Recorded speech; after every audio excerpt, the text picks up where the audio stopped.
Question number 2 में हमारे पास यहाँ पर दिया गया जो क्वेश्चन में इंफॉर्मेशन है वो ये है कि हमारे पास 3 सेफियर्स है, छोटे सेफियर्स, तो उनको हमने मेल्ट करना है और बनाना है एक बड़ा सेफियर जिसका हमने रेडियस जो है उसको दिखाना है।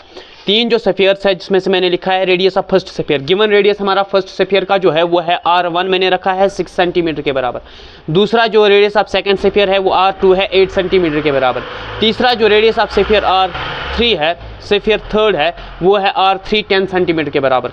और उसके बाद हमने निकालना जो है वो नया, जो आप इन तीनों को मेल्ट करा के एक नया सेफियर बनाना है, बड़ा वाला एक ही सेफियर बनाना है, उसका रेडियस जो है let the radius of resulting sphere, जो इनसे बनाया हुआ सेफियर होगा उसका रेडियस जो है R मैंने इसलिए रखा स्क्रिप्ट रिजल्टिंग के लिए, ठीक है। तो यहां पर हमें इसी का जो है रेडियस ढूंढना है। तो हम क्या काम करेंगे, देखो वॉल्यूम की यहां पर बात होगी कन्वर्जन ऑफ सॉलिड्स में, ठीक है। जब हम इन तीनों क्या नाम है सेफियर्स का वॉल्यूम देखेंगे, इनका सम अप करेंगे, तो आपका जो रिजल्टिंग ये सेफियर होगा उसके वॉल्यूम के बराबर होगा। तो देख लीजिए हम क्या काम करेंगे, हम लिखेंगे volume of sphere first, second and third, या कंबाइंड आप लिख सकते हैं, कंबाइंड वॉल्यूम, या इनका प्लस करके सिंपली आप लिख सकते हैं। Combined volume of first sphere first, second and third is equal to volume of resulting sphere. Resulting sphere का वॉल्यूम जो है वो बराबर होगा इन तीनों सेफियर्स के वॉल्यूम के सम को, ठीक है। तो अब जब हम फार्मूले लगाएंगे फर्स्ट, सेकंड और थर्ड सेफियर के वॉल्यूम्स के लिए, वो हमारे यहां पर बनेगा वॉल्यूम ऑफ सेफियर 1 V1 जो है वो बनेगा 4/3 पाई R1 क्यूब्ड। जब आप वॉल्यूम ऑफ सेफियर 2 निकालोगे वो 4/3 पाई R2 क्यूब्ड होगा, और वॉल्यूम ऑफ सेफियर थर्ड जो है वो 4/3 पाई R3 क्यूब्ड होगा। और जब आप वॉल्यूम ऑफ रिजल्टिंग सेफियर निकालोगे वो होगा 4/3 पाई R क्यूब्ड, ठीक है। अब इन तीन का सम जो है इस एक नया जो आप बनाने वाला रिजल्टिंग जो हमारा सेफियर है उसके बराबर होगा। तो आप क्या यूज करेंगे, हम यहां पर लिखेंगे V1 plus V2 plus V3 will be equal to VR, यानी फर्स्ट सेफियर का वॉल्यूम ऐड करके सेकंड के साथ थर्ड के साथ बराबर होगा रिजल्टिंग सेफियर के वॉल्यूम के बराबर।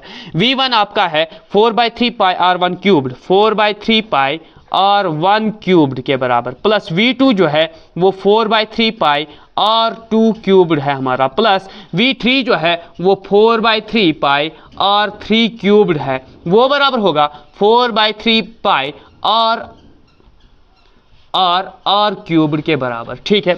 अब यहां पर देख लीजिए आप लोग, इन तीन टर्म्स में मेरे पास 4/3 पाई 4/3 पाई 4/3 पाई जो है ये कॉमन है, इसको मैं बाहर निकालूंगा 4/3 पाई, अंदर बचेगा R1 cubed plus R2 cubed plus R3 cubed, ये बराबर होगा 4/3 पाई R क्यूब्ड। ये 4/3 पाई और 4/3 पाई ये कैंसिल आउट हो जाएंगे इधर साइड से।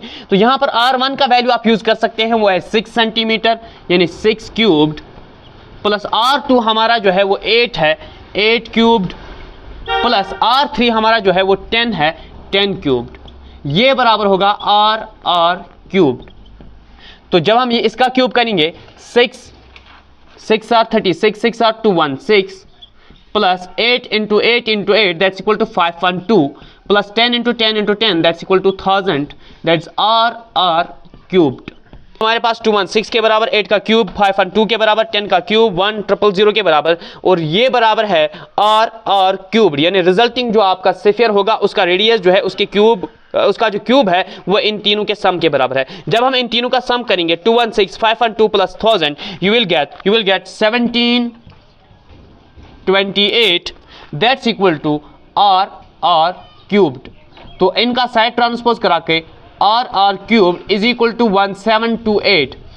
R जो है क्यूब जो है उधर जाएगा तो क्यूब रूट बनेगा ट्रांसपोज होके 1728, और जब आप चेक करोगे ये क्यूब रूट जो है ये 12 का 1728 12 का क्यूब है, क्यूब और क्यूब रूट कटेगा, you will get R equal to 12 centimetre, यानी जो रिजल्टिंग सेफियर है उसका जो रेडियस होगा वो 12 सेंटीमीटर के बराबर होगा।